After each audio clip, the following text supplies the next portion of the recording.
दोस्तों नमस्कार, आप सभी सदस्यों का स्वागत है बी ऑफिसर मेक ऑफिसर्स परिवार में। यूपी पीसीएस मेंस के जीएस पेपर 5 की क्लास नंबर 3 है साहब। आनंद आएगा, मज़ा आएगा। और आज जो अपन पढ़ेंगे वो सबसे पहले पढ़ेंगे वो पढ़ेंगे अयोध्या जी के बारे में। नगरी ये अयोध्या सी, वाह, दिवाली भी आने वाली है, क्या बात है। बहुत अच्छा टॉपिक चुना हमने, श्री अयोध्या जी। तो अयोध्या जी का अगर सांस्कृतिक महत्व क्वेश्चन में पूछा जाता है कि अयोध्या के सांस्कृतिक महत्व का वर्णन कीजिए या अयोध्या की प्राचीनता को प्रमाणित कीजिए, अयोध्या जो है वो किस प्रकार अपनी संस्कृति के तत्वों को विद्यमान करती है, कोई भी प्रश्न आता है तो आप इसमें यही वाला कंटेंट घुसेड़ देना साहब, ठीक है। तो अपन लोग कर रहे हैं वो उसमें आंसर राइटिंग की फ्रेमिंग भी मैं आपको बताता हूँ कि आप कैसे लिख सकते हैं। तो आप जब इंट्रो लिखें तो लिख दें साहब कि जो अयोध्या है वो एक प्राचीन नगरी है। इसका वर्णन रामायण में जो है भगवान श्री राम के जन्म स्थल के तौर पर देखा गया है। रामायण की पृष्ठभूमि का केंद्र है। ये सारी चीज़ें आप लिख सकते हो, 3-4 लाइन में लिख देना। मेन चीज़ है वो है मेन बॉडी साहब। तो अपन लिखते हैं अयोध्या का सांस्कृतिक महत्व। तो देखो अपन ने कई तरीके से लिख सकते हैं। तो अपन ऐसे भी लिख सकते हैं ये चीज़, ठीक है साहब। और कि ऐसे ऐसे मतलब फ्रेमिंग बता रहा हूँ मैं आपको, अलग अलग तरीके से फ्रेमिंग बता चुका हूँ। पहले देखो मैंने कल ये कराई थी, तो इस तरह से फ्रेमिंग कराई थी कि आप ऐसे हेडिंग डाल के ऐसे ऐसे तीर बना सकते हैं। अलग अलग तरीके से भी आप चीज़ें कर सकते हैं, ओके। तो आप डाल लेना हेडिंग आराम से, अयोध्या का सांस्कृतिक महत्व। और इस तरीके से भी मैं पीसीएस मेंस में लिख के आया था, 2-2 करके। जैसे अयोध्या का सांस्कृतिक महत्व सरयू नदी के किनारे है। सबसे बड़ी बात तो ये कि सरयू नदी के तट पर है। सही बात है, बिल्कुल सही बात है, ठीक। एक बार में आप 3 चीज़ें कर सकते हो। 2 छोटा लग रहा है तो 3 कर लो, 4 ज़्यादा हो जाता है, 3 सही है। तो सरयू नदी के तट पर है साहब। अयोध्या का जो प्राचीन नाम था वो क्या है आपको पता है? प्राचीन नाम साकेत इसका प्राचीन नाम है। तो प्राचीन नाम इसका साकेत है, ठीक साहब। रामायण की पूरी पृष्ठभूमि यहीं से है कि नहीं? रामायण की पृष्ठभूमि का केंद्र क्या है? अयोध्या है पूरा कि नहीं है बताओ? पूरी रामायण जो है अयोध्या पे आधारित है, बताओ है कि नहीं? इसी तरीके से देखा जाएगा तो प्रभु श्री राम की जन्मस्थली है। प्रभु श्री राम की जन्मस्थली है, बताओ सच बात है कि नहीं है? इसका मतलब ये हिंदुओं की आस्था का केंद्र हो गया कि नहीं हो गया? बिल्कुल हो गया साहब।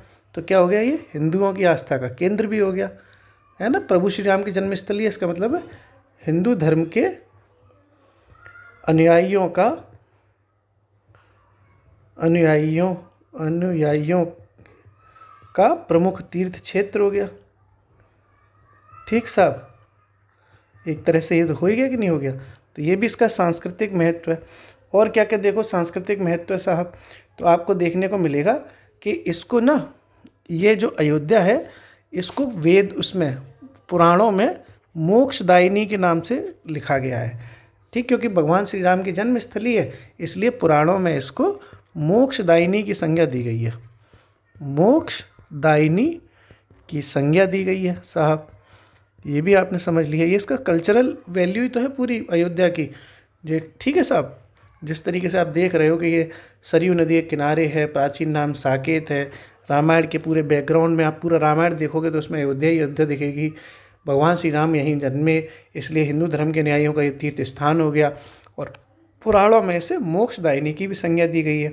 और भी देखो बहुत सी चीज़ें हम जोड़ सकते हैं। मैं आपको ना कई सारे पॉइंट्स बताता हूँ ताकि आप एग्ज़ाम में अगर आधे पॉइंट भी अगर आपको याद रहे तो आप कर लोगे। देखो पुराणों में तो अयोध्या को मोक्षदायिनी की संज्ञा दी गई है। और वेदों में क्या कहा गया है? वेदों में भी स्पेशल कहा गया है अयोध्या को। और वेदों में कहा गया है कि अयोध्या ना ईश्वर का नगर है, भगवान का नगर है। तो वेदों में ईश्वर का नगर कहा गया है इसको, ठीक है। तो वेदों में क्या कहा गया है? ईश्वर का नगर कहा गया है, ठीक है। तो वेदों में ईश्वर का नगर की संज्ञा ये दी गई है। ईश्वर के नगर की हो जाएगी ना, ईश्वर के नगर की संज्ञा कहाँ दी गई है? वेदों में। अब देखो दोस्तों, अगर आप इस तरीके से लिख रहे हो तो ऑलवेज रिमेंबर, जब आप कुछ स्पेशल पॉइंट लिखो तो उसको नीचे अंडरलाइन कर दो। जैसे यहाँ मोक्षदायिनी की बात थी तो ये अंडरलाइन किया, यहाँ प्रभु श्री राम की जन्मस्थली थी तो श्री राम जी को कर दिया, ठीक है। ये प्रमुख तीर्थ क्षेत्र है, ओके। तो ये जो चीज़ है, प्राचीन नाम साकेत था, सरयू नदी के तट पर है, रामायण के पृष्ठभूमि। तो इससे क्या होगा, जो एग्जामिनर कॉपी चेक कर रहा है ना उसको ये वर्ड जो कीवर्ड्स हैं ये आप उसको अलग से दिखाई देंगे।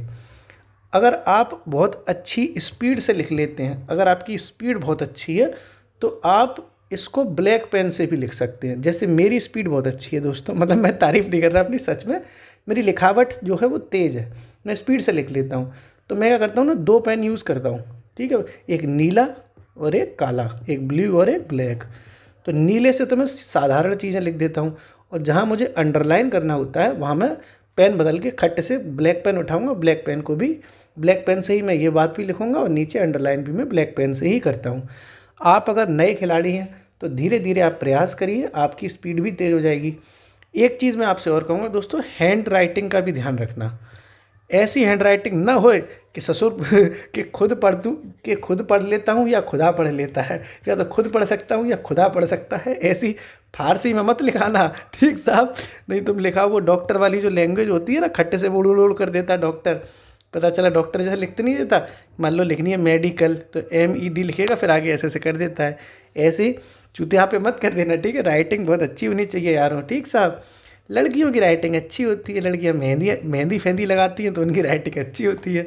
हम लड़कों की राइटिंग थोड़ी ख़राब होती है साहब, तो फिर भी कोशिश करना है कि राइटिंग अच्छी रहे। और देखो क्या क्या लिखना था, वेदों में तो ईश्वर का नगर बताया गया है। देखो ये आपने हिंदू धर्म से रिलेटेड चीज़ तो समझ ली, जैन धर्म से रिलेटेड भी अयोध्या का एक प्रमुख महत्व है। जो जैन धर्म है उसके अनुसार 5 जो तीर्थंकर हुए, ठीक है, 5 जैन तीर्थंकर थे, 5 जैन तीर्थंकर, 5 जैन तीर्थंकरों का जन्म अयोध्या में हुआ है, ठीक साहब। तो 5 तीर्थंकरों, जैन तीर्थंकरों की जन्मभूमि रही है अयोध्या। जैसे मैं यहाँ 5वां लिख दे रहा हूँ, लेकिन आपको 5 को लिखने की ज़रूरत नहीं है।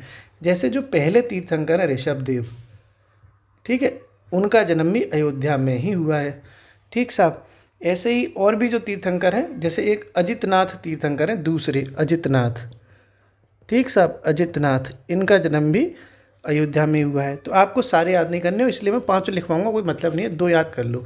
स्पेशली पहला तो याद करना ही है क्योंकि ये पहले तीर्थंकर हैं। तो 5 जैन तीर्थंकरों की जन्मभूमि भी रही है, कौन रही है, अयोध्या, ठीक साहब। और देखो अभी आपने जैन धर्म का समझ लिया, उसका हिंदू धर्म का समझ लिया अयोध्या में। ऐसे ही बौद्ध धर्म का भी एक केंद्र रहा है। हुएनसांग का नाम आपने सुना होगा, हुएनसांग, हर्षवर्धन के टाइम पे हुएनसांग आए थे। तो हुएनसांग अपनी किताब में लिख के गए हैं। हुएनसांग की किताब का नाम क्या है, सियूकी, ठीक है, सियूकी इनकी किताब का नाम है। इस किताब में इन्होंने लिखा है, हुएनसांग ने, कि अयोध्या में ना 20 बौद्ध मंदिर थे। ये बात इन्होंने अपनी किताब में लिखी है। किसने लिखी है, मैंने नहीं लिखी है, हुएनसांग ने लिखी है, ठीक है। तो हुएनसांग की जो किताब है सियूकी, उन्होंने बताया है कि उस किताब में कि यहाँ 20 बौद्ध मंदिर हैं। और देखो अयोध्या जी में कौन कौन से सांस्कृतिक महत्व की चीज़ें हैं वो भी मैं आपको बता दे रहा हूँ। जैसे अगर आप उसमें अयोध्या गए होंगे तो आपको पता होगा एक हनुमान गढ़ी है यहाँ पर, हनुमान गढ़ी बहुत प्रसिद्ध जगह है, हनुमान जी का बहुत बड़ा मंदिर है ये, हनुमान गढ़ी है। ऐसे ही कनक भवन भी है अयोध्या में, कनक भवन ये भी है साहब। ऐसे ही एक लक्ष्मण किला भी है। तो जब आप इतनी चीज़ें लिख दोगे ना, हा, फिर तो ऐसे धुआंधार नंबर मिलेंगे, ठीक साहब। ये देखो इस तरीके से आपने कितने सारे पॉइंट्स दे दिए। और भी बहुत पॉइंट आपके दिमाग में आ सकते हैं, जो पॉइंट आपके दिमाग में आए वो आप लिख दो। मैं तो कई सारे पॉइंट बता देता हूँ आपको। जैसे ये सांस्कृतिक महत्व पूछा गया है अयोध्या का, तो यहाँ पर देखो रामनवमी बहुत अच्छी मनाई जाती है ना। रामनवमी का त्यौहार कितना अच्छा मनाया जाता है। तो रामनवमी का भव्य आयोजन होता है साहब, होता है कि नहीं होता, बिल्कुल होता है कि नहीं। ऐसे ही जानकी नवमी भी यहाँ मनाई जाती है, जानकी नवमी भी बहुत अच्छी मनाते हैं। तो जानकी नवमी का भी आयोजन बहुत अच्छा होता है अयोध्या में, होता है कि नहीं होता, ये भी आपको सबको पता है। ऐसे बहुत सी चीज़ें हैं दोस्तों जो आपको शायद नहीं भी पता होगी, लेकिन हमें इतना ही लिखना है जितना कि काम हो जाए। तो इतने पॉइंट हमने लिख दिए, इतने पॉइंट देख के तो एग्जामिनर उड़ जाएगा एकदम हवा में, आए ससुर दे दो इसे 10 में से 12, क्योंकि इतने पॉइंट लिख दिए आपने। तो इस तरीके से आप जब पॉइंट चीज़ें लिखोगे तो आपको अच्छे नंबर मिल जाएंगे। और इसमें आप लिख दो, जैसे अभी जो हाल ही में भगवान श्री राम का मंदिर बनाया जा रहा है, ठीक है, भगवान श्री राम का जो मंदिर अभी हाल ही में बनाया गया उसके बारे में भी लिख सकते हो कि हाल ही में यहाँ पर भगवान श्री राम के मंदिर का निर्माण किया गया है, ठीक है। कॉन्क्लूज़न में लिख सकते हो आप। जैसे एक स्पेशल जो फैक्ट है वो ये जो मंदिर है ना भगवान श्री राम का, इसको ब्रिटिश सरकार ने स्वॉर्ड ऑफ ऑनर की वो दिया है पुरस्कार। तो आप ये कॉन्क्लूज़न में लिख सकते हो। क्या लिख सकते हो कॉन्क्लूज़न में? कि जो ये मंदिर है भगवान श्री राम वाला, इसको एक पुरस्कार मिला है ब्रिटिश के द्वारा, ब्रिटेन की सरकार ने दिया, ब्रिटिश सरकार द्वारा दिया गया है। अभी करंट अफेयर्स में मैंने कराया भी था कि ब्रिटिश सरकार द्वारा sword of honour, sword of honour, HOUNHONOUR होता है, NOUR का पुरस्कार। इस तरीके से आप लिख सकते हो कुछ भी, क्योंकि बात देखो किसकी की गई थी, सांस्कृतिक महत्व की। तो हमने संस्कृति के बारे में सारी चीज़ें लिख दी कि ये क्यों प्रसिद्ध है। सरयू नदी किनारे है, पुराना नाम साकेत है, रामायण के पूरा बैकग्राउंड रहा है अयोध्या में, श्री राम भगवान की जन्मस्थली रही है, हिंदू धर्म के अनुयायियों का तीर्थ क्षेत्र है, पुराणों में से मोक्षदायिनी कहा गया है, वेदों में से ईश्वर का नगर बताया गया है, 5 जैन तीर्थंकर यहीं जन्म लिए, जैसे ऋषभदेव हो गए, अजितनाथ हो गए। हुएन सांग ने बताया इस युगी ग्रंथ में कि अयोध्या में 20 बौद्ध मंदिर हुआ करते थे, हनुमानगढ़ी भी यहीं है, कनक भवन भी यहीं है, लक्ष्मण का किला भी यहीं है, रामनवमी और जानकी नवमी भी यहीं मनाई जाती है, और हाल ही में यहाँ पे भगवान श्री राम का भव्य मंदिर बनवाया गया है। ब्रिटिश सरकार के द्वारा अयोध्या को स्वॉर्ड ऑफ ऑनर का पुरस्कार भी मिला है। इस तरह लिख दोगे भाई, इतना ही लिख दोगे धुआं मच जाएगा साहब। इस तरीके से ये प्रश्न हो गया। अगला प्रश्न देखते हैं अपन, प्रश्न नंबर 7। जो अगला प्रश्न है वो है जो उत्तर प्रदेश है, इसमें जितने महाजनपद थे, 16 महाजनपद हुए हैं टोटल। तो प्रश्न ऐसे आता है कि उत्तर प्रदेश के महाजनपदों का विस्तृत वर्णन कीजिए। उत्तर प्रदेश में कितने महाजनपद थे, संक्षेप में वर्णन कीजिए। उत्तर प्रदेश के महाजनपदों पर चर्चा कीजिए। उत्तर प्रदेश के महाजनपदों पर संक्षिप्त निबंध लिखिए। कुछ भी सवाल आ सकता है और आपको करना है साहब, ठीक है। तो और सब बढ़िया चल रहा है? आई है दिवाली, दिवाली आ रही है भैया। दिवाली पे एक हमारे यहाँ दोज का त्यौहार भी होता है, जिसमें लड़कियाँ जो है, मैं तो ये लड़कियों के संग वो मौज मस्ती मारता रहता हूँ। तो लड़कियाँ जो है अपने भाई को, बहना ने भाई की कलाई पे दोज बांधी है, तो दोज में फिर लड़कियाँ आ जाएंगी, ला भैया ला 2100 रुपया चाहिए, 2100 रुपया। रक्षाबंधन पर भी ले लो 21 रुपये, फिर दोज पर भी ले लो 21 रुपया, 2100 रुपया है। तो दिवाली मनाओ साहब, पटक्के टक्के फूड़ो, आराम से आनंद लो, लेकिन तैयारी भी करते रहो साथ में, 1-2 घंटे पढ़ते ही रहो, का बुराई है। देख लो भैया उत्तर प्रदेश में महाजनपद काल। और प्यार मोहब्बत सही चल रही है? मौज चल रही कि नहीं चल रही?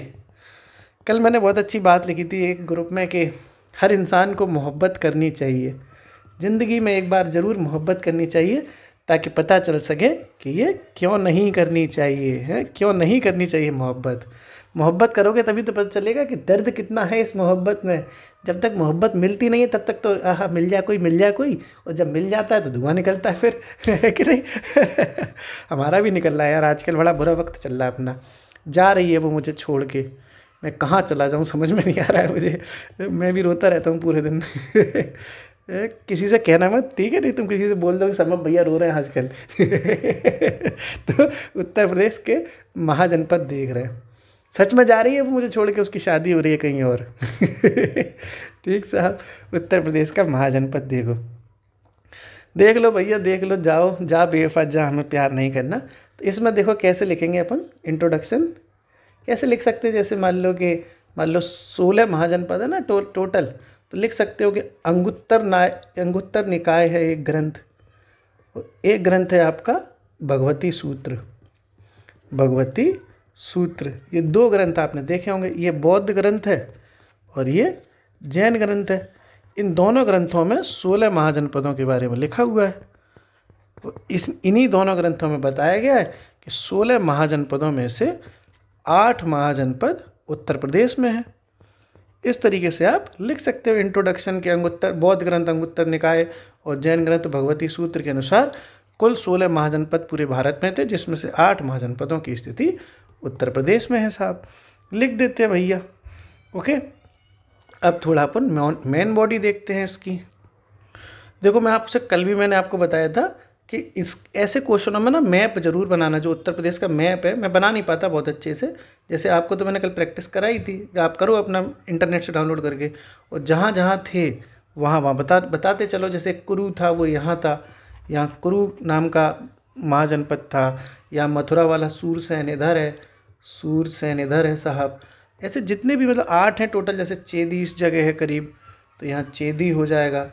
ठीक साहब, इधर जो है और इधर जो है वो इधर एक पांचाल है, इधर ये सब चीज़ें थी ना। ऐसे मतलब आप बनाते चलो, जैसे इधर हो जाएगा वो वत्स हो जाएगा। मतलब आप कुल मिलाकर मैप पर लोकेशंस जरूर बनाते चलना, नहीं सब बेकार हो जाएगा मामला। ठीक है, तो अपन मेन बॉडी देखते हैं कि कौन कौन से महाजनपद उत्तर प्रदेश में है। टोटल 8 हैं, 8 के नाम लिखेंगे, 8 के बारे में एक एक लाइन। तो सबसे पहले है वो है कौशल। सबसे पहले मतलब कोई सा भी ले सकते हो, शुरुआत तो कहीं से करनी है तो कौशल से कर दी। तो कौशल की जो अब यहाँ पर देख लो, राजधानी क्या है साहब, बस इतना ही बताना होता है कि कौशल उत्तर प्रदेश में है, एक लाइन और लिख दो। तो ये राजधानी क्या हो जाएगी, तो आप सभी जानते हैं जो कौशल की राजधानी है वो क्या है, कौशल की राजधानी है श्रावस्ती।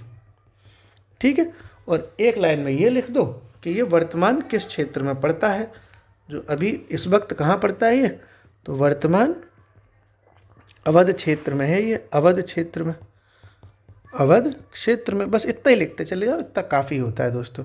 स्पेशल कुछ एक आध चीज़ें लिख सकते हो, पर जैसे जैसे कौशल का वर्णन तो आपको शतपथ ब्राह्मण में मिलेगा, तो लिख सकते हो। वैसे नहीं लिख पाओगे तब भी कोई दिक्कत नहीं है कि शतपथ ब्राह्मण में उल्लेख है, वर्णन है कौशल का, ये भी आप लिख सकते हो साहब। अगला देखो कौशल है, एक है आपका काशी। काशी भी तो एक महाजनपद था, तो काशी के बारे में लिख सकते हो साहब। काशी की राजधानी क्या है, बनारस है, तो राजधानी क्या हो जाएगी, बनारस हो जाएगी। वाराणसी, वाराणसी हो जाएगी। काशी के बारे में तो आप कुछ भी लिख सकते हो, इतना मैंने पूरी कथा समझाई है पूरी बनारस के बारे में, कल समझाई थी। देखो ये बनारस कहाँ गया, ये गया। तो ये जो बनारस है इसके बारे में तो पूरी मैंने स्टोरी बताई है।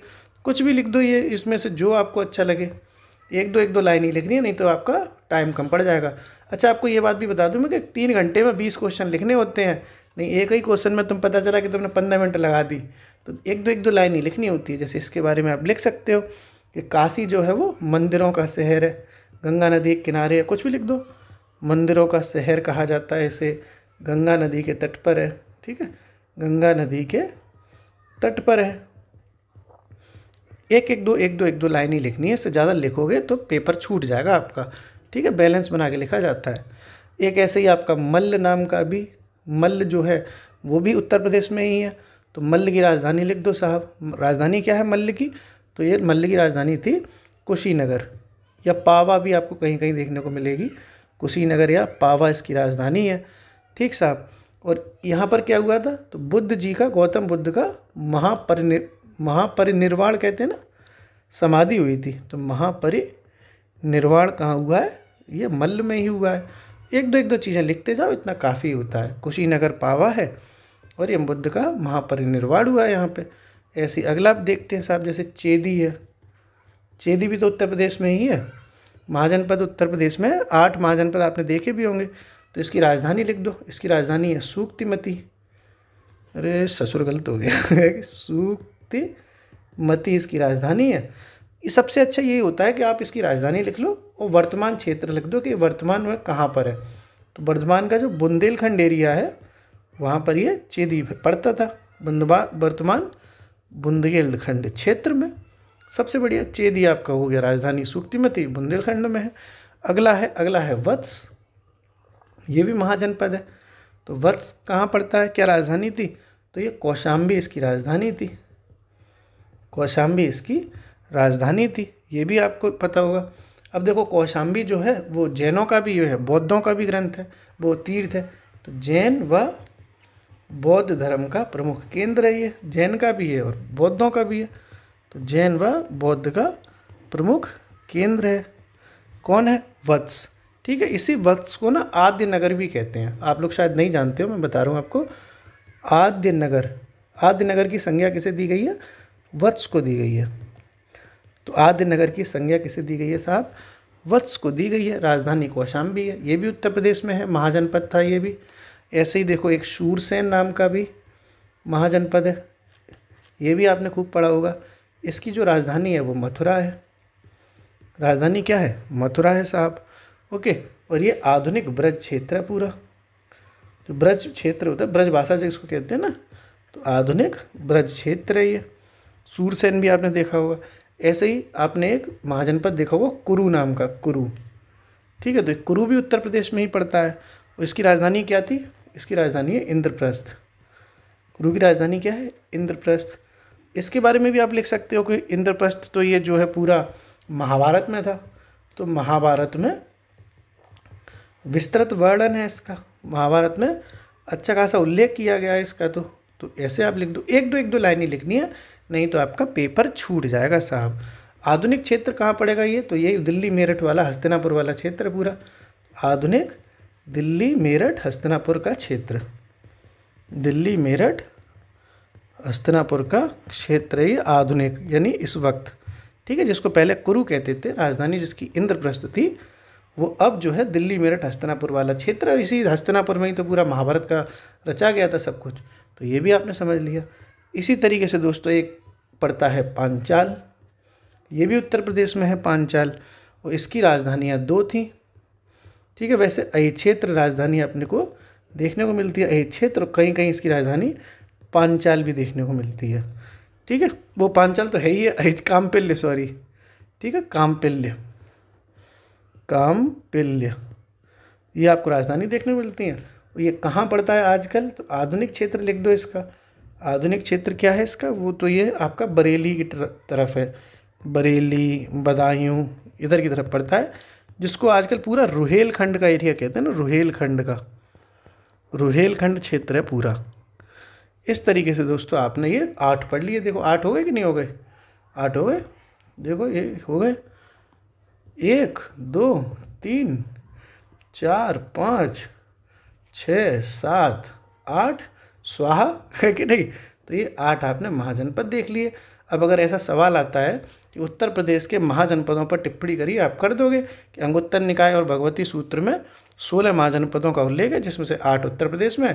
फिर एक ऐसा बढ़िया सा, मतलब ऐसा सड़ा सा नक्शा मत बनाना, थोड़ा अच्छा सा बनाना, ये तो ऐसा लग रहा है कुत्ता सा बना दिया वो हमने, कुत्ता ही जैसा लग रहा है तो कुत्ता कुतिया मत बनाया ना, उत्तर प्रदेश का नक्शा लगे नहीं। एग्जामिनर सोचे कि ससुर जो तो कुत्ता लग रहा है बे, है कि नहीं, कौन सा कुत्ता है बे, ऐसा नहीं लगना चाहिए। जी तो मुंह बना दिया, जब पूँछ बना दी, जी क्या लटक रहा है कि नहीं जी क्या लटक रहा है बे, है कि नहीं। तो ये सब चीज़ें मत करना, अच्छा सा लगे ना, कुत्ता कुतिया बनाया हो तुम वहाँ पर जाके। अब देख लो 8 हो गए साहब। कौशल है, उसकी राजधानी श्रावस्ती है। वर्तमान में अवध क्षेत्र पूरा कौशल का, ये शतपथ ब्राह्मण में इसका उल्लेख है। काशी तो जानते ही हो सब, बनारस में है पूरा, मंदिरों का शहर कहते हैं, गंगा नदी के किनारे है। मल्ल जो है उसकी राजधानी कुशीनगर थी, यहाँ पर गौतम बुद्ध का महापरिनिर्वाण हुआ था। चेदी भी उत्तर प्रदेश में, इसकी राजधानी सूक्तिमती थी। वर्तमान के बुंदेलखंड एरिया जो पड़ता है उसमें तब चेदी था, ठीक। चेदी लिखा है नहीं, कुछ और समझ लो तुम जी, ठीक है बहुत तेज चलते हो, चेदी को तो कुछ और ही पढ़ लेते होगे कि नहीं, ये समझ रहे हो। तो ये वत्स देख लो, वत्स, तो वत्स क्या है? कौशाम्बी की राजधानी, वो कौशाम्बी इसकी राजधानी है। जैनों का, बौद्धों का प्रमुख केंद्र रहा है। आदिनगर कहते थे, ये स्टेटमेंट अच्छा है, आदिनगर। सूरसेन जो है वो आधुनिक ब्रज क्षेत्र है, मथुरा इसकी राजधानी थी। कुरु जो है वो आधुनिक इंद्रप्रस्थ है, मतलब आधुनिक ये दिल्ली मेरठ हस्तिनापुर वाला एरिया है, जिसकी राजधानी इंद्रप्रस्थ थी। महाभारत में इसका बड़ा वर्णन किया गया है। पांचाल जो है ये अहि क्षेत्र वाला मामला है, कामपिल्य वाला मामला है, जो बरेली, बदायूं, रुहेलखंड एरिया में पड़ता है। इस तरीके से ये आप बहुत अच्छे से लिख दे सकते हो। कॉन्क्लूजन लिख देना कुछ भी, कि इस प्रकार उत्तर प्रदेश के ये जो महाजनपद हैं वो उत्तर प्रदेश की समृद्धि को दर्शाते हैं, कि उत्तर प्रदेश की प्राचीनता कितनी प्रामाणिक है।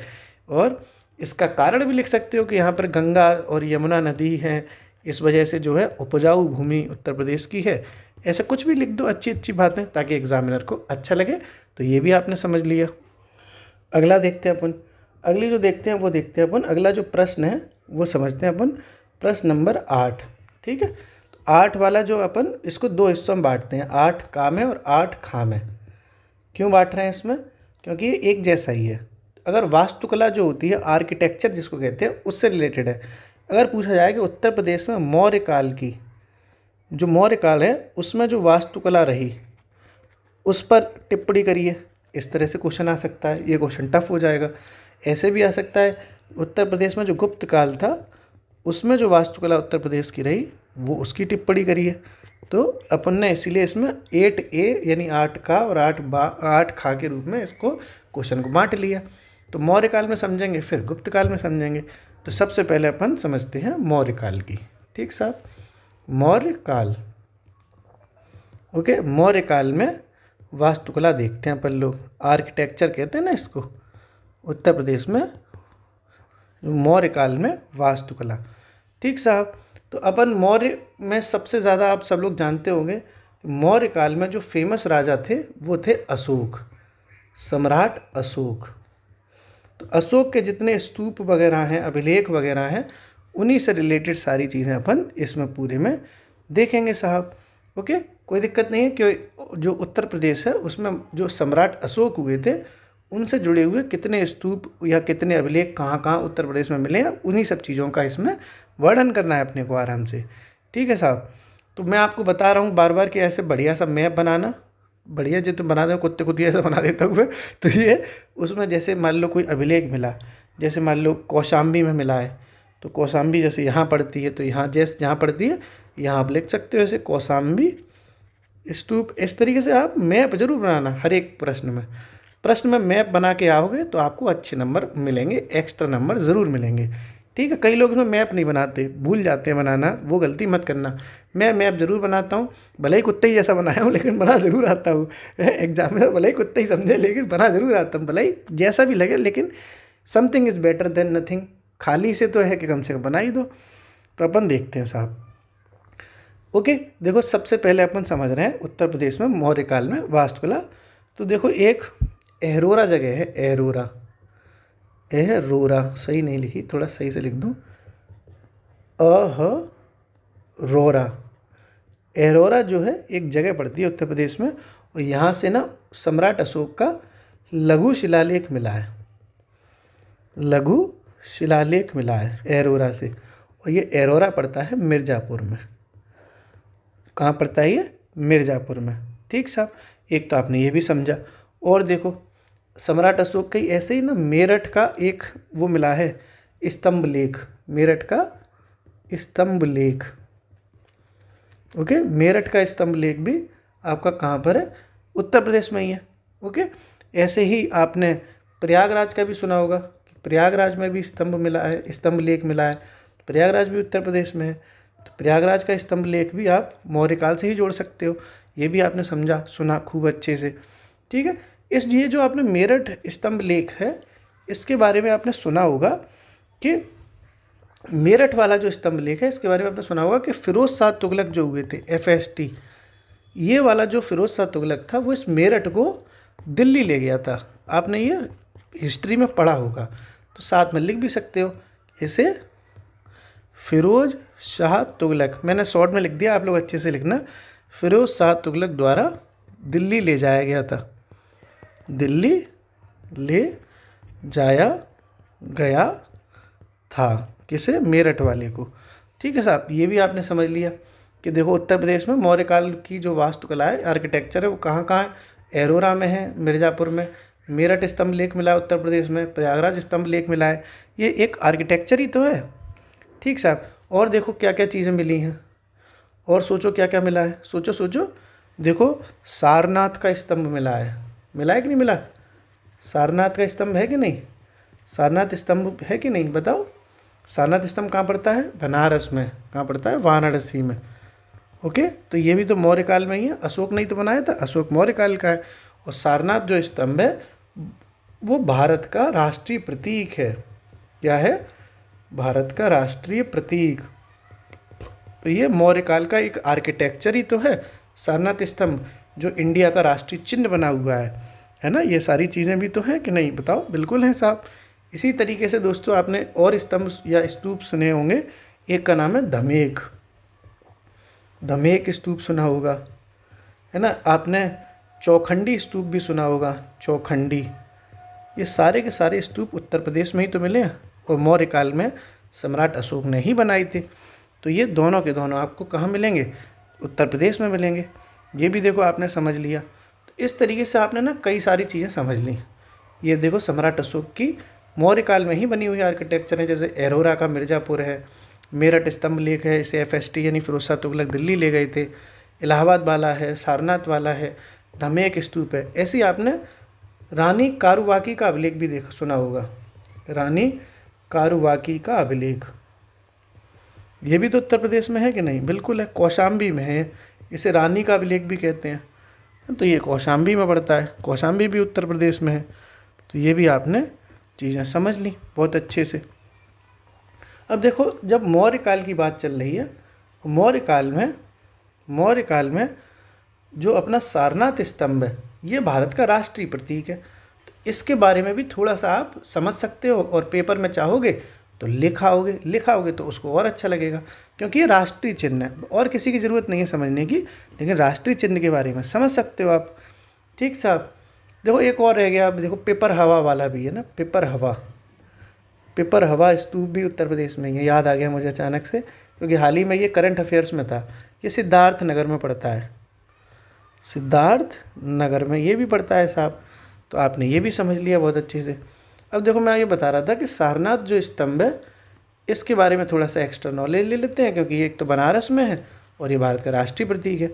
तो सारनाथ स्तंभ की विशेषताएं भी साथ में लिख सकते हो, क्योंकि ये मौर्य काल में बनी है। तो सारनाथ स्तंभ की विशेषताएं ऐसे साथ में लिख दो, सारनाथ स्तंभ की विशेषताएं इस तरीके से लिख दो। ऐसे तीर बना बना के 3-4 चीज़ें लिख सकते हो आप। जैसे क्या है ये, तो इसमें 4 शेर बने हुए हैं, है ना, 4 शेर हैं कि नहीं? ये किसका प्रतीक है? शक्ति का, पावर का। तो ये शक्ति का प्रतीक हो जाते हैं 4 शेर, जो कि सारनाथ स्तंभ की विशेषता है। और सारनाथ स्तंभ मौर्य काल से है, तो मौर्य काल की विशेषताएं हो गई। इसमें 24 तीलियाँ भी हैं, 24 तीलियाँ भी हैं इसमें। और ये भारत का राष्ट्रीय प्रतीक है। ये तो है ही साहब कहानी, भारत का राष्ट्रीय प्रतीक भी है। कौन? सारनाथ स्तंभ, है कि नहीं? और यहाँ पर ना कुछ भगवान बुद्ध की प्रतिमाएं मिली हैं, मूर्तियाँ मिली हैं। मैं गया हूँ देखने, आप लोग शायद गए नहीं हो, मैं तो गया था, पिछली साल ही गया था सारनाथ। तो एक म्यूज़ियम बना हुआ है बहुत अच्छा, वहाँ पर वो रखी हुई हैं। और जो मूर्ति हैं वो धर्म चक्र प्रवर्तन मुद्रा में रखी हुई हैं। किसमें? धर्म चक्र प्रवर्तन मुद्रा। आप जानते होंगे इस मुद्रा के बारे में। भगवान बुद्ध की जो मूर्तियाँ होती हैं वो अलग अलग मुद्रा में देखने को मिलेंगी। कहीं अभय मुद्रा है, कहीं पद्मपाणि मुद्रा है, अलग अलग मुद्राएं होती हैं। तो धर्म चक्र प्रवर्तन मुद्रा में बौद्ध प्रतिमाएं यहाँ पर मिली हैं साहब, बौद्ध प्रतिमाएं। तो इस तरीके से आपने ये पूरा का पूरा ये भी समझ लिया स्तूप के बारे में। मौर्य काल में ये कहाँ से क्या क्या मिल रहा है, ये सब मैंने बता दी सारी चीज़ें। और भी चीज़ें देखो आप इसमें जोड़ सकते हो, बहुत सी चीज़ें जोड़ सकते हो। आप चाहो तो स्तूप का बढ़िया वो बना देना चित्र, अगर आप चाहो। मैं तो नहीं बना पाता हूँ, इसलिए मैं बना के नहीं आता, क्योंकि फिर वो लगेगा अंडे जैसा। अगर आप चाहो तो स्तूप का चित्र जरूर बनाया ना, क्योंकि स्तूप की जो बनावटें स्टार्ट हुई थी वो सम्राट अशोक ने ही करी थी। और अशोक जो है वो मौर्य काल का ही राजा था। तो मौर्य काल के बारे में अगर पूछा जाए, आर्किटेक्चर के बारे में, तो आप स्तूप का चित्र बना सकते हैं, इससे अच्छे नंबर आपको ज़रूर मिलेंगे। ठीक है, इस तरीके से आपने मौर्य वाला भी समझ लिया बहुत अच्छे से। अब देखो अगला क्या था, अगला था गुप्त काल में वास्तुकला। तो ये भी देख लेते हैं अपन लोग गुप्त काल वाली। अभी तक अपन ने मौर्य काल की देख ली, ये सारी चीज़ें मौर्य काल से हो गई। अब अगला देख लेते हैं अपन गुप्त काल वाली। थोड़ा थोड़ा अगर आप जब समझते जाएंगे तो आप कुछ भी लिख सकते हैं। गुप्त काल में आर्किटेक्चर, वास्तुकला को इंग्लिश में कहते हैं आर्किटेक्चर। ठीक साहब। अब देखो दोस्तों एक बात सोचो, अब आप बात बताओ हमें, अगर सवाल ऐसे आ जाता है कि सम्राट अशोक के स्तूप या अभिलेख, उसका सम्राट अशोक के वास्तुकला का वर्णन करो, तो यही कथा तो लिखाओगे कि नहीं लिखाओगे? अलग से थोड़ी कुछ लिखना। मौर्य काल का पूछा जाए तब भी यही चलेगा आंसर, अशोक का पूछा जाए तब भी यही चलेगा आंसर सब सार एक ही है। कंटेंट आपका सेम ही रहता है, प्रश्न बदल जाएंगे, टेंशन मत लो। ओके, तो अब सांस ले लो थोड़ी सी, गुप्त काल पे आ जाओ। और बढ़िया चल रहा है सब कुछ है? बीच बीच में पानी आनी पी लेते हो कि सारा तेल निकल जाता है इतना कंटेंट देख के, है कि नहीं? ऐसा तो नहीं है कि डर के मारे हवा निकल रही हो, भाई साहब क्या चल रहा है जी, तोप सी चल रही है, सर के ऊपर से तो नहीं जा रहा। देखो तुम्हें हम कल भी बता रहे हैं, हम हमेशा बताएंगे, तुम बनना है तुम्हें SDM, तुम्हें बनना है तहसीलदार, तुम्हें बनना है RTO, तुम्हें बनना है DSP, ठीक है, तुम्हें बनना BDO। तो तुम्हें जो सारी जो तलवारें चल रही है ना, इन्हें समझना पड़ेगा भाई साहब। मतलब भाइयों उनकी प्यारी बहनों, सुन रही हो? तो भैया तो इतनी तो चीज़ें मेहनत करनी पड़ेंगी कि नहीं करनी पड़ेंगी? ये आप सोच रहे हो ना, बहुत अच्छी चीज़ है। एक बार जब आपका रेडी हो गया ना पूरा कंटेंट, तो आपका टेंशन खत्म। आपको चाहे कभी भी मेंस देना हो, इस साल देना, अगली साल देना, जब भी देना है ना, ये कंटेंट आपका हमेशा वही रहेगा। अब गुप्त काल बता थोड़े न जाएंगे। जन एक बार गुप्त रोग हो गया तो हो गया तो हो गया कि नहीं, ऐसे गुप्त काल है, काल तो काल है साहब। तो ऐसे आप ये समझते जाओ। तो अब अपन गुप्त वाला देख लेते हैं भैया, हैं? और बताओ, सब गुप्त गुप्त सब बढ़िया चल रहा है? इतने मामले गुप्त मत रखना कि ज़िंदगी गुप्त हो जाए तुम्हारी हमारी तरह, ठीक है साहब? तो ये है, आगे देख लेते हैं अपन गुप्त काल में। तो आप सभी जानते होंगे कि जो भैया गुप्त काल है, इसको स्वर्ण काल की संज्ञा दी गई है। स्वर्ण काल कहा जाता है, ये बहुत अच्छा काल रहा है। तो गुप्त काल के बारे में थोड़ा सा आप एक्स्ट्रा भी जान लो, जान के लिए आपको पता तो है ही सब कुछ कि स्वर्ण काल की संज्ञा काल में गुप्त काल को दी जाती है। ओके, तो गुप्त कालीन की जो वास्तुकला है, आर्किटेक्चर है, उसके बारे में अपन थोड़ी सी विशेषताएं देख लेती हैं इसकी। ठीक भैया, विशेषताएं देख मारो साहब। तो ऐसे लिख सकते हो आप, विशेषताएं यहाँ साइड में लिखो। ऐसा बहुत चलता है, इस तरीके से ऐसे ऐसे ऐसे बनाओ, एक एक एक एक तीर करके निकालते रहो गुप्त काल की। तो गुप्त काल में बहुत जो फेमस चीज़ थी, सबसे बढ़िया जो चीज़ रही, वो थी पंचायतन शैली। पंचायतन शैली का विकास हुआ था गुप्त काल में, पंचायतन शैली का विकास। अब आप सोचो कि पंचायतन शैली क्या होती है, तो मैं आपको बता रहा हूँ। जैसे यहाँ एक आपका मंदिर बन गया, ये ठीक है, ये मंदिर है बढ़िया सा। तो एक मंदिर ये हो गया, इसके बगल में छोटे छोटे 4 मंदिर यहाँ बनाए जाएंगे। ठीक, ये इस तरीके से। ओके, तो ये जो पंचायतन 1 2 3 4 5 हो गए ना, 5 हो गए ये। तो बड़े मंदिर के चारों ओर छोटे छोटे 4 मंदिर बनाए जा रहे हैं, इसको कहते हैं पंचायतन शैली। ओके, तो ये मंदिर गुप्त काल में प्रमुख रूप से बने थे, इसलिए गुप्त काल की वास्तुकला का यानी आर्किटेक्चर का सबसे बड़ा जो हिस्सा है वो है पंचायतन शैली। और क्या क्या देखो इसमें विशेषताएं हैं। तो इसकी एक विशेषता ये है कि सबसे पहले ईंटों से बने मंदिर, सर्वप्रथम ईंटों का प्रयोग हुआ। तो तुम सोच रहे हो कि इससे पहले का कंकड़ पत्थर लगते थे, तो भाई सही बात है, सब इससे पहले जो मंदिर बने वो पत्थर से बने। जो गुप्त काल में मंदिर बनाए गए उनमें ईंटों का सबसे पहले यूज हुआ। तो सर्वप्रथम ईंटों का प्रयोग। ठीक है साहब। अब आपने देखा, अब आप देखोगे कि साहब पंचायतन शैली में जो लिख दी हमने, तो हर चीज़ का एक एग्जाम्पल भी ज़रूरी है। तो वो भी बात सही है, अभी एग्जाम्पल भी आपको लिखवाएंगे हम। ठीक है, तो ब्रैकेट में लिख लो, जो कानपुर में भीतरगांव का मंदिर है। ठीक है, कानपुर में भीतरगांव मंदिर है, एक भीतरगांव नाम है उसका। ठीक है, भीतरगांव का मंदिर, भीतरगांव का मंदिर, ये ऐसा मंदिर था जो सबसे पहले ईंटों से बन गया। तो ये आपको हमने लिखवा भी दिया एग्जाम्पल के तौर पर। और भी देखो इसकी विशेषताएं देख सकते हो आप। जैसे जो वो बनती थी, आकृति बनती थी, वो चतुष्कोणीय होती थी। चतुष्कोणीय आकृतियाँ, 4 एंगल होते थे उनके। ठीक साहब, चतुष्कोणीय आकृतियाँ जो गुप्त काल में बनी, जो भी मूर्तियाँ बनी, या तो वो चतुष्कोणीय थी या वो अष्टकोणीय थी। ठीक है, अष्टकोणीय आकृतियाँ भी आपको गुप्त काल में देखने को मिलती हैं साहब। ठीक है, अब कुछ चीज़ें आपको समझनी नहीं है, कोई वहाँ पर मूर्ति थोड़ी बना के आओगे, मूर्ति बना दोगे साहब, तो ये ऐसा नहीं होता। आप अगर ये वर्ड लिखाओ कि चतुष्कोणीय आकृतियों की प्रतिमाएं, अष्टकोणीय आकृतियों की मूर्तियाँ हैं ये। ठीक है, तो ये कहाँ देखने को मिल रही हैं आपको? ये देखने को मिल रही हैं हमें गुप्त काल में। ठीक साहब, ये भी हमने आर्किटेक्चर में ही समझ लिया। और देखो और क्या क्या चीज़ें हो सकती हैं। देखो ये जो गुप्त काल था, इसमें जो मंदिर बनते थे उसमें जो चबूतरे थे वो ऊंचे ऊंचे चबूतरे बने थे। तो यहाँ लिख सकते हैं अपन ऊंचे चबूतरे। मैं ये शॉर्ट में लिखवा देता हूँ, आप भी शॉर्ट में ही लिखो, बहुत बड़ा बड़ा नहीं लिखना है। ऊंचे चबूतरे देख के वो समझ जाएगा एग्जामिनर के, हाँ साहब इन्हें पता है कि ऊंचे चबूतरे थे। और जो मंडप था, मंडप होता है ना, मतलब एक बेस बना होता है जो, वो उसको कहते हैं। ठीक है, मंदिर वगैरह का, तो वो पिलर बहुत थे उसमें। पिलर समझते हो, पिलर, स्तंभ जिसको कहते हैं। तो स्तंभ युक्त, स्तंभ कह रहा हूँ, हाँ, स्तंभ युक्त मंडप। ये अभी जब उन मंदिरों की शैलियाँ पढ़ेंगे अभी कुछ इंडियन उसमें आर्ट एंड कल्चर में, तब मैं आपको सब बताऊंगा। मंडप क्या होता है, तोरण क्या होता है, सही है, सारी चीज़ें समझाई जाएंगी। अभी तो अपन गुप्त काल समझ रहे हैं। तो जितने गुप्त काल में मंदिर बने उसमें जो मंडप बनता था उसमें पिलर्स लगे होते थे, स्तंभ लगे होते थे। ठीक है साहब। अच्छा, गुप्त काल में एक चीज़ बहुत अच्छी हुई कि इन्होंने, आप जब मंदिर करने जाते होगे दोस्तों, तो जैसे मान लो ये मंदिर है, ठीक साहब, ये मंदिर हो गया, तो मंदिर के हम चारों तरफ परिक्रमा सी लगाते हैं, लगाते हैं कि नहीं लगाते। तो इससे पहले जो मंदिर बनते थे उसमें परिक्रमा लगाने का इतना सीन नहीं था, लेकिन गुप्त काल वालों ने क्या किया, प्रदक्षिणा पथ बना दिया, एक रास्ता बना दिया जिसको हम कहते हैं प्रदक्षिणा पथ। क्या कहते हैं उसको? प्रदक्षिणा पथ। तो गुप्त काल के मंदिरों में आपको ये प्रदक्षिणा पथ खूब देखने को मिलेगा। तो यानी गुप्त काल में प्रदक्षिणा पथ की शुरुआत की गई थी। ठीक है, तो ये प्रदक्षिणा पथ, प्रदक्षिणा पथ, ठीक है, इसका भी गुप्त काल में खूब ध्यान दिया गया है साहब।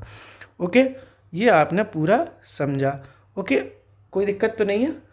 और पंचायतन शैली वगैरह ये सब आपने समझ ली। तो इतनी विशेषताएं देखो, अगर आप लिख देते हो तो कितनी अच्छी बात है ना। अब कुछ आप एग्जाम्पल लिख दो साहब, कुछ उदाहरण भी लिख दो ऐसे जो गुप्त काल में मंदिर बनवाए गए। जैसे उदाहरण के तौर पर कुछ मंदिरों के नाम लिखने पड़ेंगे ना। तो जैसे देवगढ़ का मंदिर है, देवगढ़ का दशावतार मंदिर, दशावतार मंदिर, ये गुप्त काल में ही बना। और क्या क्या बना, ये ललितपुर में पड़ता है, ललितपुर जिला है ना, ललितपुर, वहाँ पर। ओके, ऐसे ही एक भीतर गांव का मंदिर है जो अभी मैंने बताया भी था, भीतर गांव का मंदिर, ये भी गुप्त काल में बना है। ये कहाँ पड़ता है? कानपुर में पड़ता है साहब, ये भी लिख सकते हो आप। ऐसे एक कहोम मंदिर है, कहोम मंदिर, ये भी गुप्त काल का बहुत फेमस मंदिर है, कहोम मंदिर, और ये पड़ता है आपका देवरिया में, देवरिया है ना उत्तर प्रदेश में। इस तरह से आपने 3-4 एग्जाम्पल भी लिख दिए। इससे क्या होगा, आपको बहुत अच्छे नंबर मिलेंगे अगर आप चीज़ें लिख रहे हो। देखो आपने ये मंदिर वंदिर लिख दिए। अब अगर आप चाहो तो आप ऐसा उत्तर प्रदेश, चाहो नहीं कंपलसरी, आप ऐसा मैप बनाना बढ़िया सा, और वहाँ पर ये ललितपुर दर्शाना, ललितपुर में ये गया देवगढ़ का मंदिर। जैसे ऐसे आपने हल्का हल्का मैप बना दिया। मैं बना नहीं पाता, देखो मैं बार बार कह रहा हूँ, सड़ा सा मैप बनाऊंगा।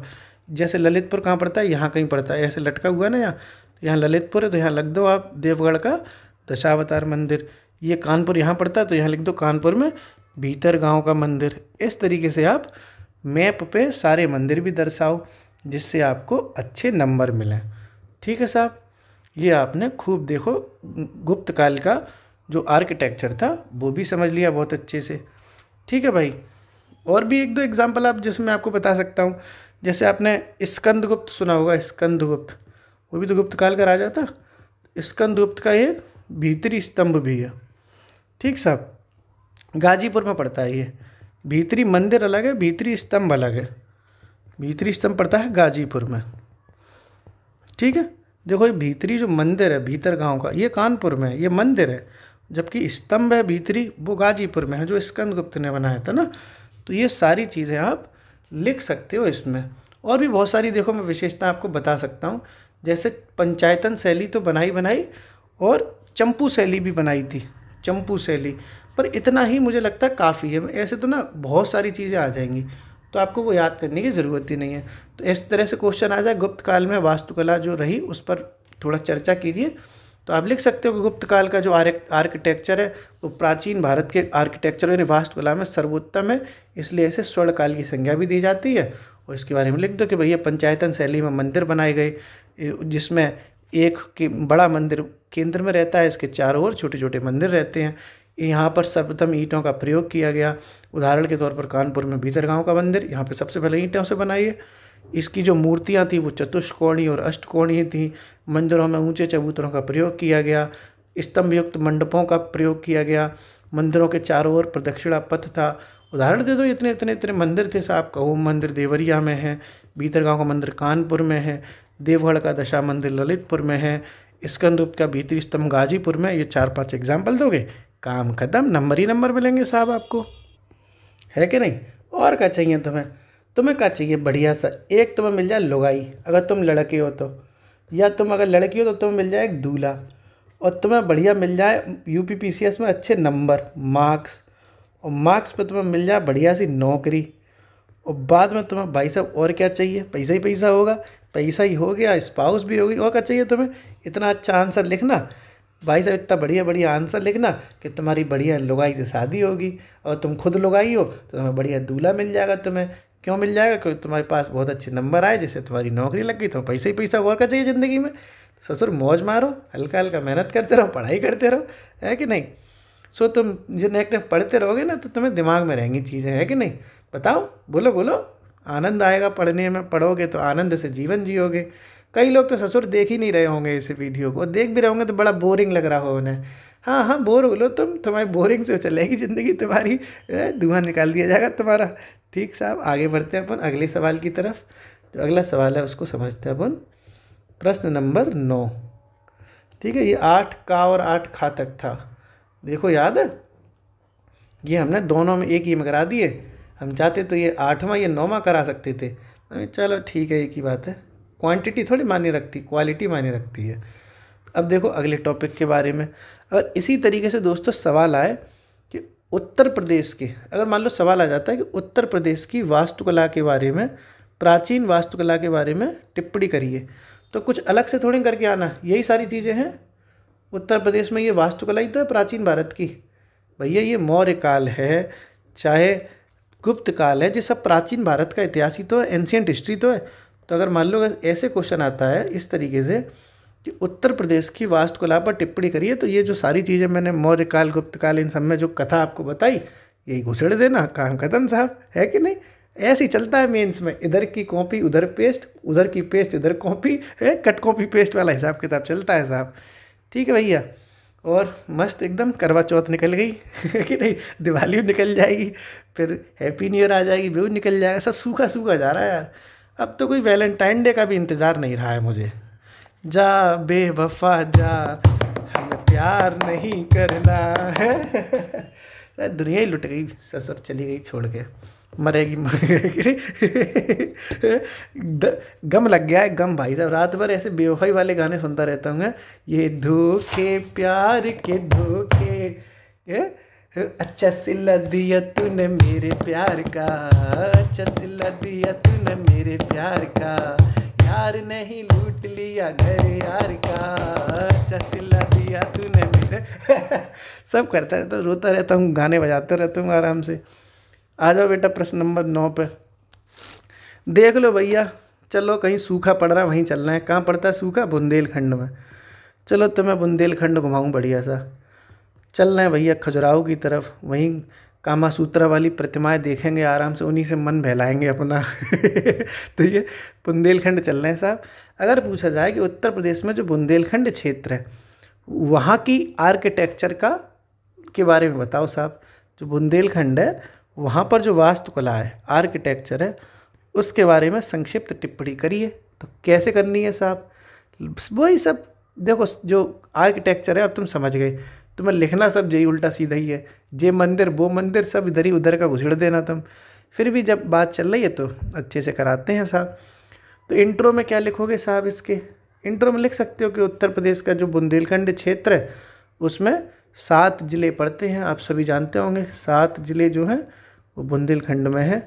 ठीक है, जैसे कौन कौन से हैं, जालौन एरिया है, एक तो जालौन है, और कौन सा है, हमीरपुर है, हमीरपुर है साहब, और ललितपुर है, हमीरपुर है, ललितपुर है, और भी बहुत है, झांसी भी है, झांसी, और याद नहीं आ रहा, और कौन सा, बांदा है ना, बांदा। कितने हो गए, 1 2 3 4 5 हो गए, और कौन सा, महोबा भी है, एक महोबा है, और कौन सा, चित्रकूट है ना, ये 7 है ना। हाँ, तो उत्तर प्रदेश में आप लिख सकते हो कि बुंदेलखंड क्षेत्र में 7 ज़िले हैं, जालौन, हमीरपुर, ललितपुर, झांसी, बांदा, महोबा, चित्रकूट, जिसकी वास्तुकला का जो है बहुत मतलब क्या है, बहुत अच्छी है, प्रारंभिक स्थापत्य है। कुछ भी 2-4 बातें बढ़िया बढ़िया सीख लो, उसी को इंट्रो में घुसेड़ दिया करो। ठीक साहब, वही मैप बना देना, मैं बता रहा हूँ, बढ़िया सा मैप बनाना। यहाँ कहीं पड़ता है बुंदेलखंड तो यहाँ दर्शा देना कि ये पूरा का पूरा एरिया बुंदेलखंड का है। पहले मैप बनाना सीख लो, ठीक है। ठीक साहब, मैप बनाना सीख लो आराम से, उस पर सारे ज़िले देख लो कहाँ कौन से बनते हैं, वो आप देख लोगे। अब देखो साहब, वास्तुकला देखनी है अपने को, बुंदेलखंड की वास्तुकला, आर्किटेक्चर ऑफ बुंदेलखंडा। अंग्रेजी में बोल दूँ तो लिबे लिबर कर दूँ, हाँ, yes yes, I know the architecture of Bundelkhand. तुम्हारी ऐसी तैसी अंग्रेजी है कि नहीं। हिंदी अच्छी लगती है साहब हमें, हिंदी। तो जो अपनी वास्तुकला है भैया बुंदेलखंड की, वो वैसी ही है जैसी गुप्त काल में थी। क्योंकि जो गुप्त काल था उसी ने तो ललितपुर में मंदिर बनवाए ज़्यादातर। तो ललितपुर में गुप्त काल का ही मंदिर है जिसको कहते हैं देवगढ़ का दशावतार मंदिर। तो यही वाला जो मंदिर है वो सारा बुंदेलखंड को ही घेरे हुए है। तो वही सारी चीज़ें हैं साहब। तो देखो, सबसे पहला कौन सा मैंने आपको बताया, देवगढ़ का दशावतार मंदिर। देवगढ़ का दशावतार मंदिर ये कहाँ पर है, बुंदेलखंड में है। तो इसके बारे में आप लिख दो सिंपल, बुंदेलखंड में ही तो है, लिख दो भैया। गुप्त काल में बना है, गुप्त काल में निर्मित है साहब, पंचायतन शैली में बना हुआ है। वही सब चीज़ें लिखनी है। देखो आपको लग रहा होगा ना, हाँ ये तो आता है हमें, पंचायतन शैली में बना है। तो अब आपको लग रहा है कि नहीं लग रहा, पढ़ा पढ़ा सुना सुना, बिल्कुल लग रहा है। कि भगवान का नाम लिख दो तो भाई गुप्त काल में भगवान विष्णु चलते थे, तो भगवान विष्णु को समर्पित है साहब। तो ये बुंदेलखंड की एरिया की आर्किटेक्चर ही तो चल रहा है। ओके, प्रदक्षिणा पथ है इसमें, प्रदक्षिणा पथ है इसमें, अभी आपको समझाया था। इसमें ऊंचे चबूतरे हैं। वही सारी चीज़ें लिखनी होती हैं दोस्तों, कुछ अलग से थोड़ी पढ़ना। तो ऊंचे चबूतरे हैं यहाँ पर। ये सारी चीज़ें कहाँ हैं, बुंदेलखंड के देवगढ़ के दशावतार मंदिर में है। ललितपुर में पड़ता है ये पूरा, आप ब्रैकेट में लिख सकते हो, ललितपुर में पड़ता है साहब। पूरा बुंदेलखंड जो एरिया है, देखो ये ना लिखा ललितपुर। तो ये ललितपुर कहाँ है, हमारे घर में थोड़ा नहीं है। ललितपुर कहाँ है, बुंदेलखंड में, 7 जिलों में आता है। तो उसमें ये आपको ये भी देख लिया दशावतार मंदिर। और भी देखो एक आध चीज़ें देखते हैं अपन बुंदेलखंड की। जैसे आपने एक किला का नाम सुना होगा, कालिंजर, कालिंजर का किला। तो उसे कहते हैं कालिंजर दुर्ग। क्या कहते हैं, कालिंजर दुर्ग। वो कालिंजर दुर्ग, जो कालिंजर दुर्ग है उसके बारे में भी 2-4 बातें लिख दो। ये भी बुंदेलखंड का ही है। तो ये किसने बनवाया है, ये चंदेल शासकों ने बनवाया है। आपने मिडाइवल हिस्ट्री में पढ़ा होगा ना, चंदेल जो चंदेल शासकों द्वारा निर्मित है ये कालिंजर दुर्ग, जो कहाँ पर है, बुंदेलखंड एरिया में। ये आर्किटेक्चर ही तो है। तो कालिंजर दुर्ग बना है वहाँ पर साहब। और ये ऐसे ही आप बहुत सी चीज़ें लिख सकते हो कि कालिंजर दुर्ग के बारे में भी लिख दिया। इसके बारे में 2-4 चीज़ें और लिख सकते हो। जैसे मान लो ये जो किला है इस पर बड़ी बारीक नक्काशी है। नक्काशी होती है ना, नक्काशी कहते हैं जिसको। तो बड़ी महीन नक्काशी की गई है इस किले पे। तो ये इसकी विशेषता है, बारीक नक्काशी है। इसमें ग्रेनाइट पत्थरों से बना है ये। तो ग्रेनाइट पत्थरों द्वारा निर्मित है ये, या ग्रेनाइट पत्थरों का प्रयोग किया गया है इसे बनाने में। तो ऐसे ज़्यादा नहीं, 2-3 चीज़ें आप लिखो जिससे आपको यहाँ पर दिक्कत ना हो। अब देखो ये क्या है, बुंदेलखंड के बारे में हम देख रहे हैं। तो अब ये हमने कालिंजर दुर्ग देख लिया। इसी तरीके से यहाँ पर कुछ झीलें भी बनाई थी। आर्किटेक्चर ही तो होता है, झील बनाई गई थी बुंदेलखंड में। कुछ अच्छी झीलें भी बनाई गई हैं, डेवलपमेंट किया गया था। तो कुछ झीलों के नाम भी हम देख लेते हैं। जैसे एक झील है राहिला सागर, राहिला सागर झील। ठीक साहब, राहिला सागर झील ये चंदेलों ने ही बनवाई थी। जो चंदेल शासक है ना, ये जो चंदेल शासक, इन्होंने ये राहिला सागर झील यानी सारी जो झीलें हैं वो उन्होंने ही बनवाई हैं। चंदेल शासकों का अच्छा खासा राज रहा है बुंदेलखंड में। इन्हीं ने तो वो खजुराहो वाले टेम्पल बनवाए थे साहब। ठीक है, तो ये जो राहिला सागर झील है ये भी वहीं पर है। ऐसी एक विजय सागर झील भी है, विजय सागर झील। ये भी आपकी कहाँ पड़ती है, बुंदेलखंड में ही पड़ती है। ठीक साहब, ये आपको 2-3 चीज़ें हमने आपको बता दी। इतना ही लिख पाओगे, और भी मैं एक्स्ट्रा चीज़ें बता देता हूँ साथ में। जैसे जो कालिंजर है, मतलब बुंदेलखंड एरिया है, वहाँ पर एक नीलकंठ मंदिर बहुत फेमस है। कौन सा, नीलकंठ मंदिर। तो ये भी तो मंदिर ही है, आर्किटेक्चर है साहब। ठीक है, ऐसी चित्रकूट आप जाओगे, चित्रकूट, तो वहाँ आपको कामदगिरी पर्वत मिलेगा। घूमने जाओगे आप चित्रकूट में तो कामदगिरी पर्वत बहुत फेमस है। तो कामदगिरी पर्वत पे बहुत सारे मंदिर बनवाए गए हैं। तो कामदगिरी पर्वत के नाम से ही फेमस है वो। ये भी है। ऐसी 84 गुंबद भी है, 84 गुंबद। ये भी बहुत सारी मतलब बुंदेलखंड में बने हुए हैं। रानी महल के नाम से भी एक आकृति, एक आर्किटेक्चर बना हुआ है बुंदेलखंड एरिया में। रानी महल है, बहुत सी चीज़ें हैं। ठीक है साहब, ठीक, चंदी बहुत आपको चीज़ें मिलेंगी, तो इतना आप याद भी नहीं कर पाओगे, इतना याद कर लिया तो लिख भी नहीं पाओगे। तो जो बुंदेलखंड है उसकी आर्किटेक्चर के बारे में पूछा जाएगा तो आप लिख सकते हो कि इसमें 7 ज़िले पड़ते हैं: जालौन, हमीरपुर, ललितपुर, झांसी, बांदा, महोबा, चित्रकूट। और जिसकी आर्किटेक्चर के बारे में लिख सकते हो, जैसे देवगढ़ का दशावतार मंदिर हो गया, ललितपुर में गुप्त काल में बना है, पंचायतन शैली में बना है, विष्णु भगवान को समर्पित है, प्रदक्षिणा पथ पड़ता है, ऊंचे ऊंचे चबूतरे हैं। ये सारी चीज़ें आपको 1-2 बार जब याद हो जाएंगी तो आप टकाटक क्वेश्चन देखोगे, आंसर लिखना चालू, क्योंकि यही सारी चीज़ें बार बार रिपीट करी जाती हैं। कालिंजर का दुर्ग भी आपका, दुर्ग माने होता है किला, फोर्ट, कि चंदेल शासकों ने बनवाया, बारीक नक्काशी से बना है, ग्रेनाइट पत्थरों से बना है।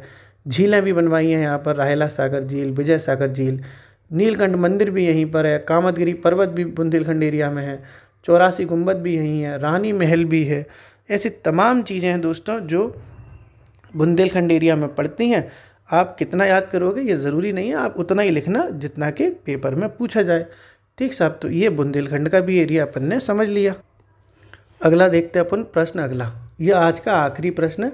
अब तुम लोग बोर हो रहे होगे तो आपको मैं बता दूं दोस्तों कि अगर आपको मेंस की तैयारी करनी है ना, मैं बार बार आपसे कह रहा हूँ, तो आप अपनी ज़िंदगी से ये बोरिंग शब्द छोड़ दो कि पढ़ाई में आप बोर हो रहे हो। अगर आप पढ़ाई में बोर हो रहे हो तो ये पेपर सिर्फ 5 है। ऐसे कितने पेपर हैं मालूम है आपको? है पेपर हिंदी का है, ऐसे का है, जीएस के 6 पेपर है, 1 2 3 4 5 6। 1 में भी हिस्ट्री, ज्योग्राफी और क्या नाम है, भारत का समाज। सेकंड में सोशल जस्टिस, ऐसी ऐसी चीज़ें आपका दिमाग खराब हो जाएगा। इसलिए आप ये बात मान के चलो, मैं बार बार कह रहा हूँ आपको, देखो अगर एसडीएम फेसडीएम बनना है, अधिकारी बनना है भैया, पीसीएस निकालना है, तो इन सब चीज़ों में लो इंटरेस्ट, मज़े से। आए आंधी आ गई, जैसे प्यार में इंटरेस्ट लेते हो, हैं?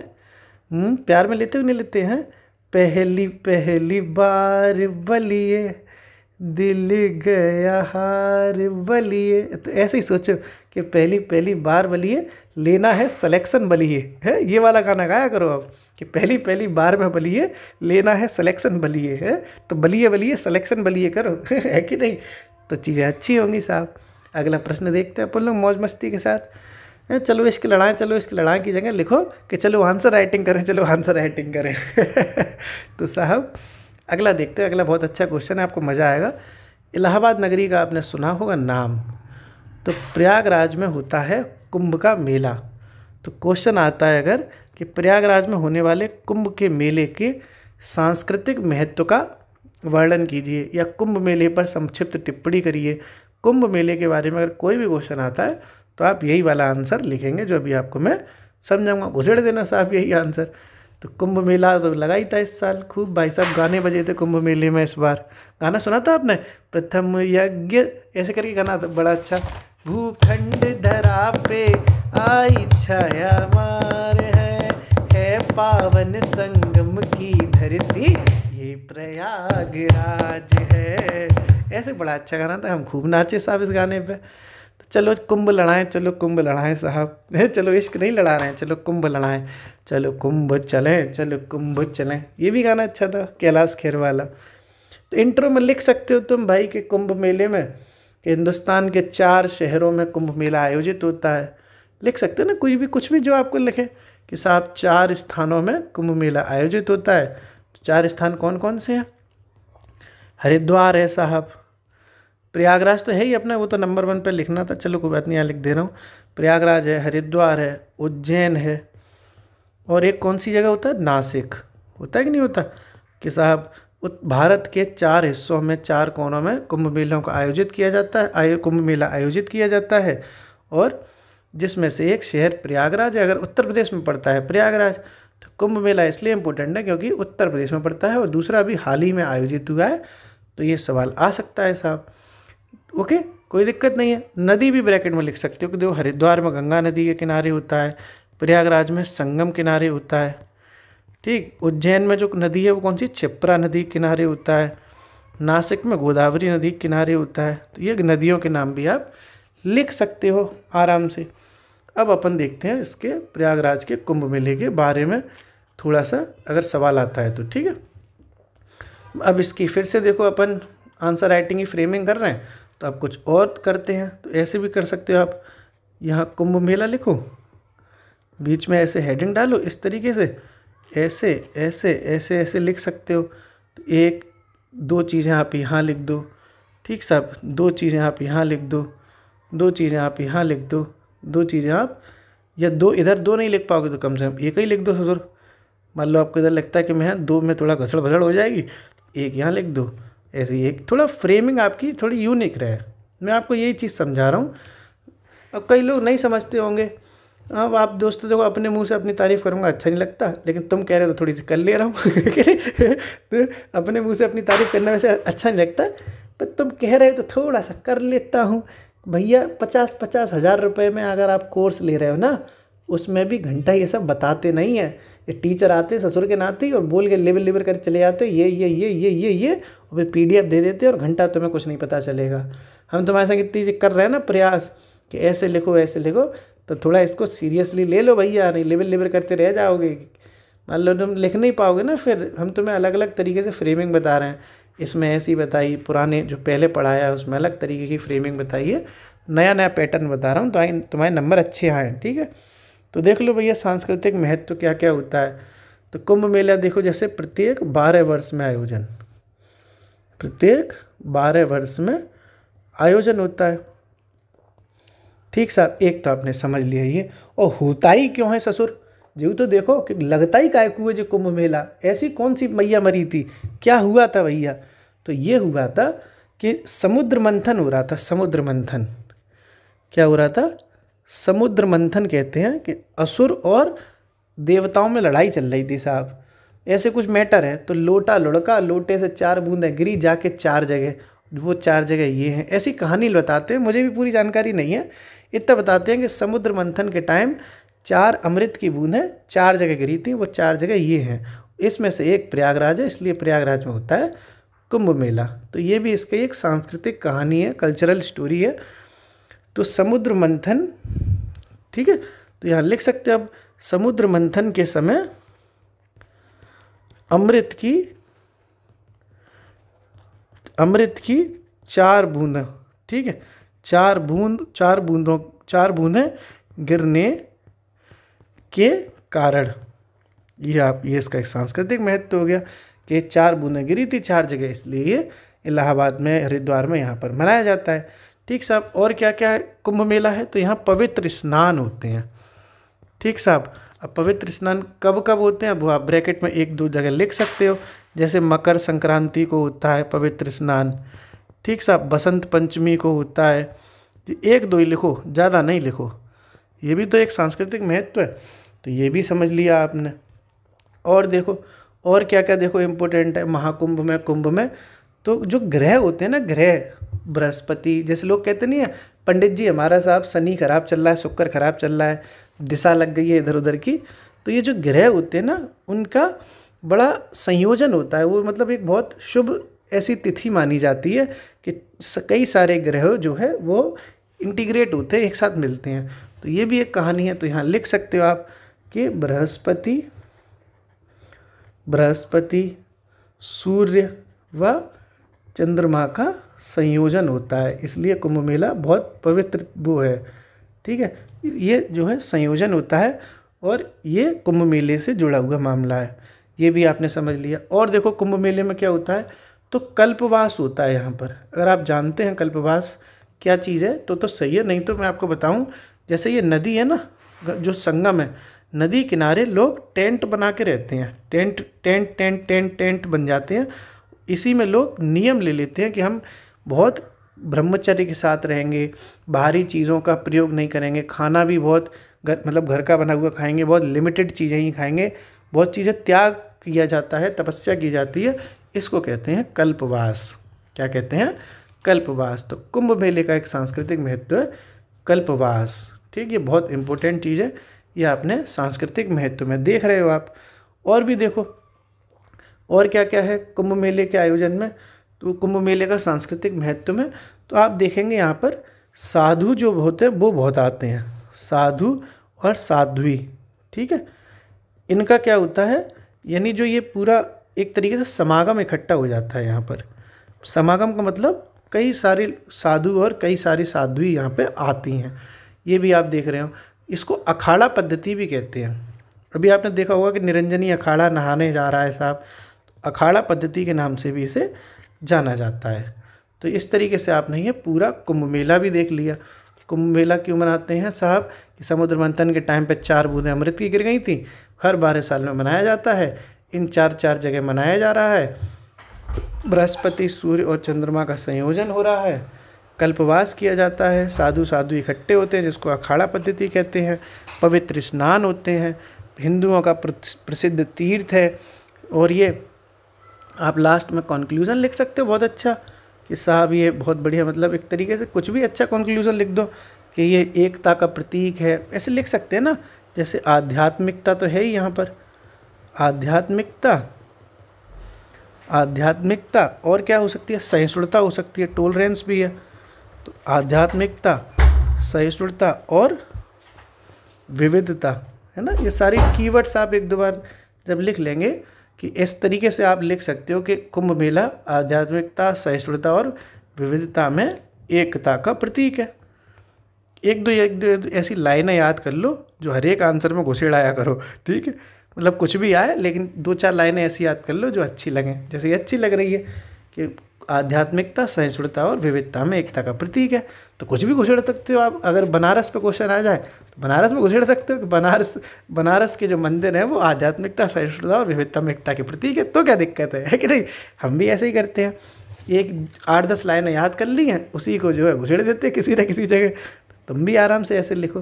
तो फिर ये इस तरीके से आपने प्रयागराज का कुंभ मेला भी समझ लिया बहुत अच्छे से। अब चलो इतना ही रखते हैं, आज 1 घंटे के ऊपर हो गई क्लास। मेरा मानना है कि मेंस की क्लास 1 से 1.5 घंटे की होनी चाहिए। जो मजाक थोड़ी चल रहा है, आपको एसडीएम बनना है साहब, कोई है आप सोच रहे हो कि 1 घंटे बन के 1 घंटे पढ़ लूँगा मेंस का, तो मेंस ऐसे नहीं हो पाएगा।